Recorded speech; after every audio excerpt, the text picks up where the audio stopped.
During a department meeting, my manager mocked, "Honestly, she's like a kid playing dress up, she can't handle real responsibility." As everyone chuckled, he turned to me and snapped, "Be a good girl and just take notes, okay?" I spent the next week meticulously compiling a full list of his policy breaches and presented it at an all-staff town hall. When they cut his mic mid-sentence, I finally took my first deep breath in months. I work in Denver, Colorado, at a regional office for a big consulting company. It's the kind of place with long hallways, fake plants, and framed posters that say things like "Teamwork makes the dream work." Everyone wears cardigans or pressed shirts, drinks too much coffee, and pretends to like each other. I joined about a year and a half ago after leaving a smaller firm. I came in with experience. I wasn't some intern fresh out of school. I had handled clients, managed deadlines, and cleaned up other people's messes more times than I could count. I didn't talk a lot, but I knew my stuff. That didn't matter to Mark. Mark was our department manager. Mid-40s. Loud. Arrogant. One of those guys who walks into every room like he's the star of a show only he's watching.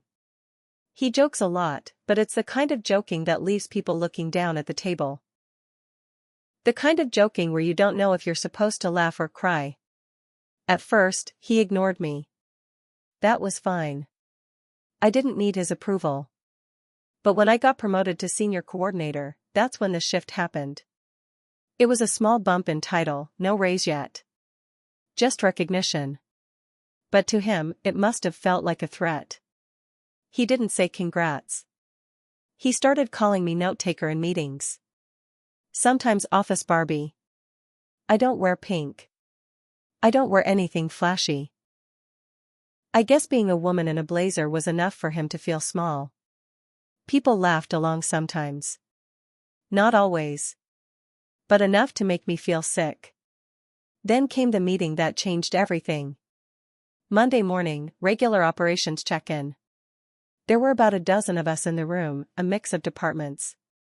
We were going over Q3 prep, and I mentioned something about streamlining our new hire training. Just a quick note. A small suggestion. He leaned back, let out this fake laugh, and said, "Honestly, she's like a kid playing dress up, she can't handle real responsibility." A few chuckles. Not all. But enough. Then he looked me dead in the eye and said, "Be a good girl and just take notes, okay?" Something broke in me right there. Not loudly. Not in front of him. I smiled. I nodded. I wrote my fake notes. But inside, I felt this heat. And I knew I was done waiting for someone else to step in. Nobody was going to fight for me. So I decided I'd fight the only way I could, with proof. That night, I stayed late at the office.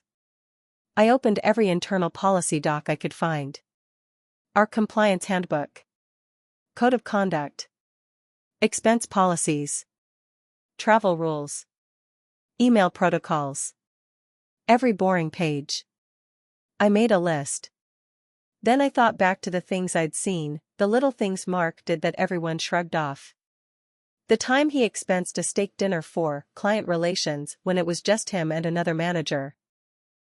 The way he used his assistant's badge to clock in late. How he forwarded confidential salary info to a private Gmail address. How he talked over women in meetings. How he cut people off. How he shouted once so loud at an intern that she cried in the stairwell. All of it started flooding back. I checked emails. I pulled calendar invites. I reviewed call logs.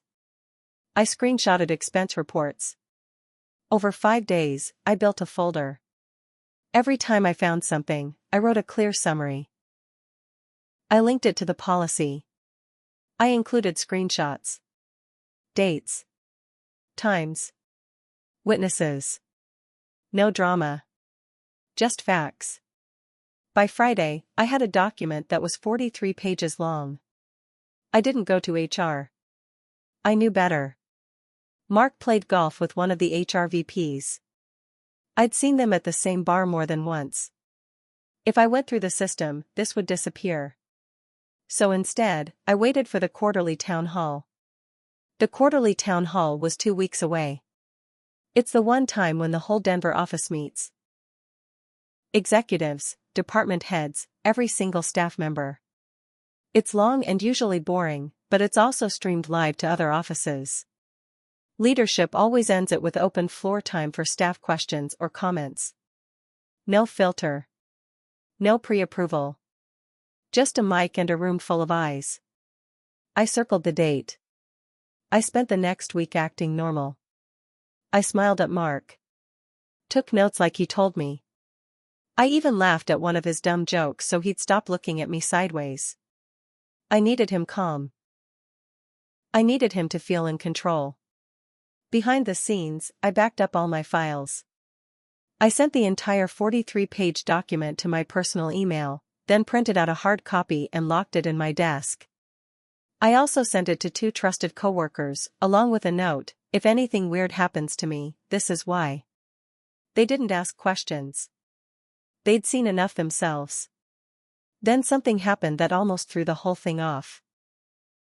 The Monday before the town hall, I walked into the break room and overheard Mark talking to our office admin, Greg. He was laughing, saying, "I think I'll throw her a real curveball this week.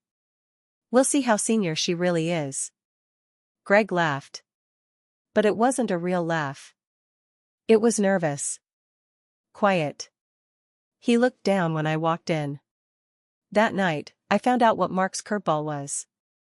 He emailed me, CCing our entire department, saying I would be leading the onboarding Q3 presentation at the town hall. No warning. No prep. Just a snide message masked as leadership development. He wanted me to choke. In front of the execs. In front of 150 people. On camera. I didn't choke. I stayed late again. Built a clean presentation. Practiced. Knew every word. Then I changed the last slide. It was titled, "What Happens When Policy is Just a Word Underneath It?" A sentence. A short review of common policy breaches from a leadership perspective. I added 4 bullet points. Each vague but cutting. Inappropriate use of travel funds, repeated violations of working hours policy, mishandling of confidential employee data, unprofessional conduct in supervisory roles. I didn't name him. Not yet. The day of the town hall, I felt like I couldn't breathe. My hands were ice cold. I had to stop myself from throwing up in the restroom. I looked at myself in the mirror and whispered, "Stay steady." I wore a dark blue blazer. Nothing flashy. Just strong. Mark didn't say a word to me before the meeting. But I saw the smirk. He thought this was his show. When it came time for my presentation, I walked up, clicked open the slides, and began. I kept my voice steady, clear. I went through onboarding plans, training improvements, and then, as I reached the final slide, the room went quiet. I paused. Let them read the bullets.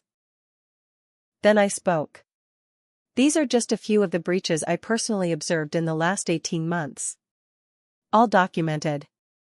All linked to internal policy. They involve a senior department manager. Murmurs started. Chairs shifted. Then I added, after this meeting, I'll be submitting the full report to executive leadership, and I encourage any others who've seen similar behavior to do the same. Transparency matters.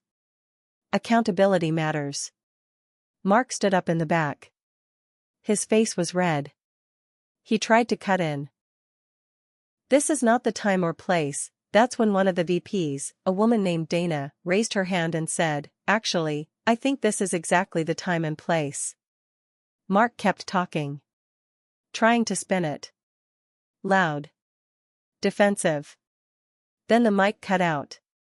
His voice went quiet. Everyone turned to him, silent. And for the first time in months, I exhaled. I didn't smile. I didn't gloat. I just walked off the stage. I wasn't done yet. After the town hall, everything moved fast. Too fast. Within an hour, I was called into a closed-door meeting with HR and two executives, Dana, the VP who had spoken up, and another guy I didn't know well, someone from corporate oversight. They didn't yell.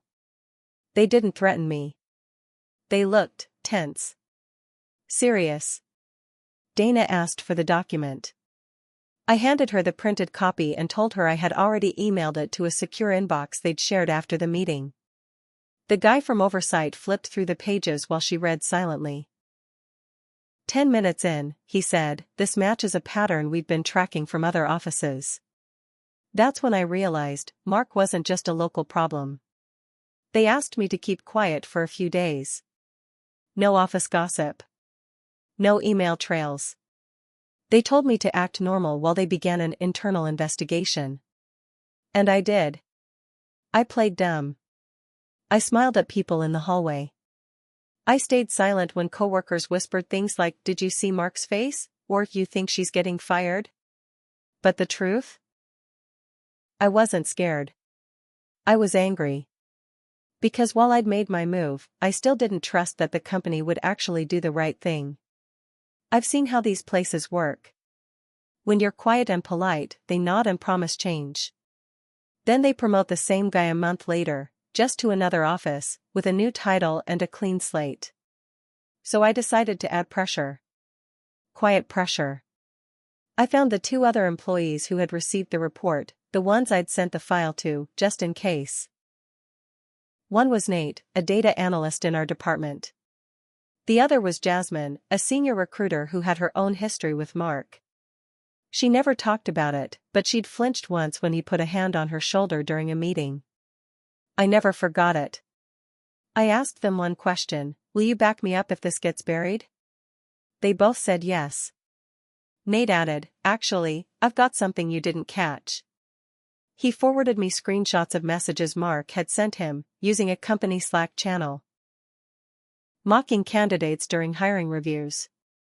Calling one woman a diversity quota and joking that another looked too old for the culture we want. He'd send it like it was nothing. Like rules didn't apply. I included those screenshots in an updated file and resent it to Dana. She responded within minutes, "Received. Thank you. Stay available." But the real twist came the next morning.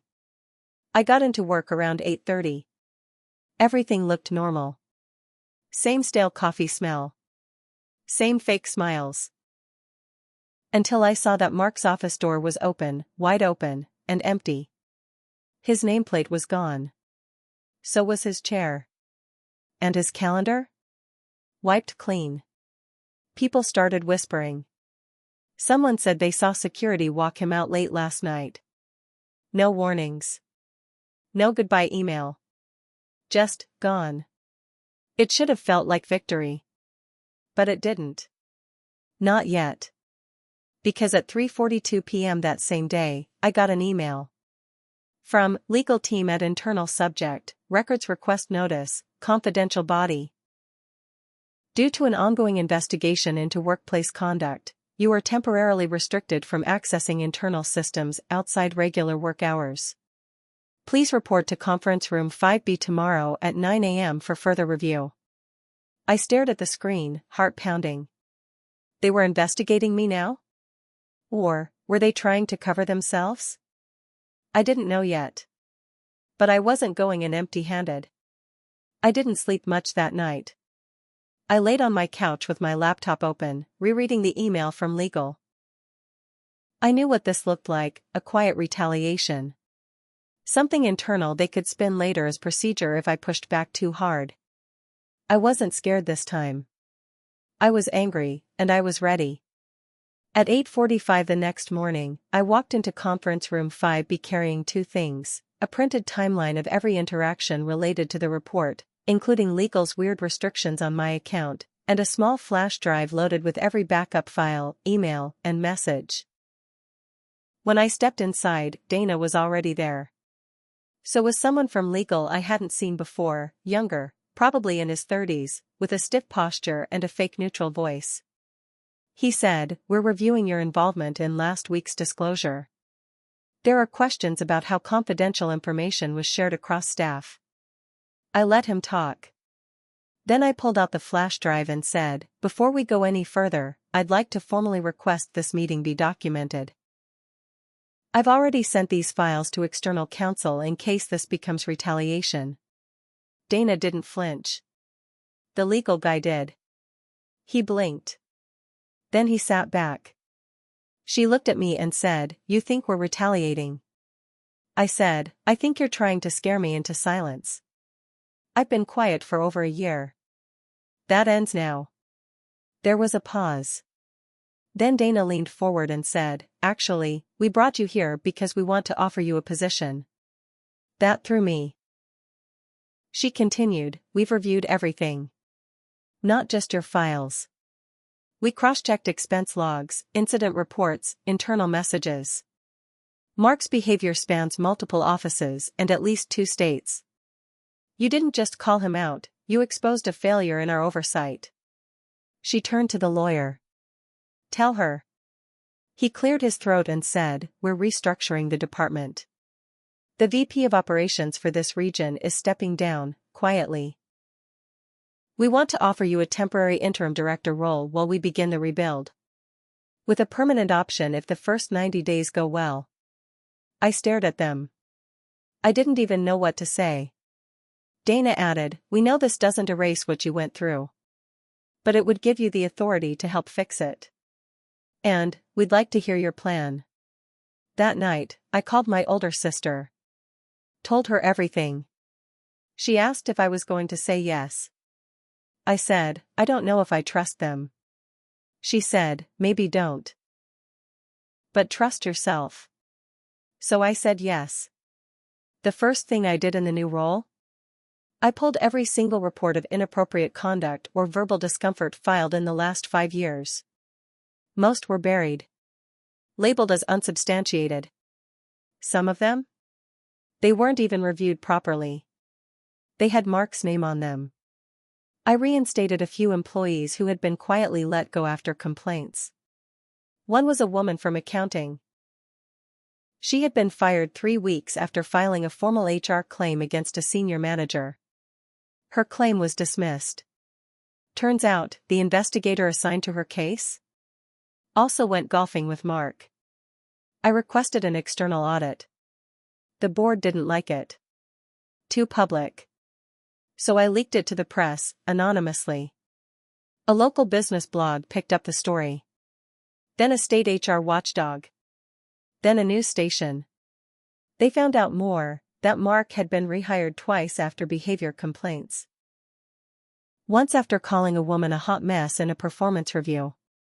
Another time after mocking a black employee's voice during a call. The company tried to spin it. Didn't work. When the press reached out to me for comment, I didn't reply. I didn't need to. The internet did the work. Mark's LinkedIn got flooded. So did his last employer's Glassdoor page. When I checked a month later, he had taken everything down. Gone. No updates. No profile. Just vanished. As for the VP who stepped down? Quiet retirement. But I made sure the audit results were shared with every regional office. I added a line at the top of the report, "Ignored patterns are not mistakes. They're decisions." Did I get everything right? No. I waited too long. I said nothing while others were humiliated. I smiled through jokes. I stayed quiet when Mark mocked someone else, because I was scared he'd come for me. I own that. But when the time came, I didn't stay scared. I chose to burn the bridge. And the rot underneath it. 6 months later, things aren't perfect. But they're better. And when someone in the break room cracks a lazy joke about someone's shoes or hair or age, no one laughs anymore. They just look at me. And that's enough. Because they know I took notes. And they know what I do with them.